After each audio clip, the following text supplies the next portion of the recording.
La première étape du dépistage prénatal, c'est donc l'échographie du premier trimestre.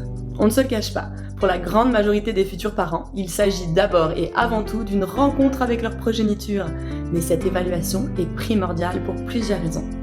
Préciser la datation de la grossesse, s'assurer de l'absence de malformations congénitales majeures et idéalement mesurer la clarté nucale, soit l'épaisseur de la nuque du fœtus qui nous renseigne sur le risque d'anomalies chromosomiques mais aussi de malformations cardiaques et d'autres problématiques qui pourraient affecter la grossesse. Pour être considérée comme normale, la clarté nucale devrait être sous le seuil des 3,5 mm. Petit aparté pour les parents pressés qui aimeraient déjà commencer à peindre la chambre du bébé. Sachez que même si la disposition du bourgeon génital est parfois un indicateur, le taux de détection du sexe fœtal à l'échographie à ce stade-là n'est pas plus que 70%. Si on ne peut absolument pas patienter jusqu'à l'échographie morphologique de 20 semaines pour en avoir la confirmation, certains tests privés pourraient vous donner une estimation assez fiable.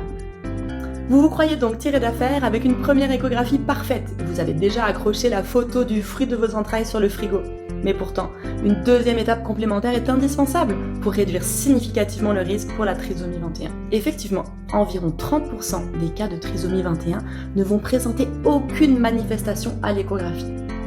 Si un tel diagnostic pourrait influencer la décision de continuer ou non la grossesse, c'est donc recommandé de procéder à la prise de sang en complément de l'échographie. La génétique en clair est disponible sur Facebook, YouTube, TikTok et Instagram. Alors n'hésitez pas à vous abonner et écrivez-moi si vous avez des questions ou des sujets qui vous intéressent.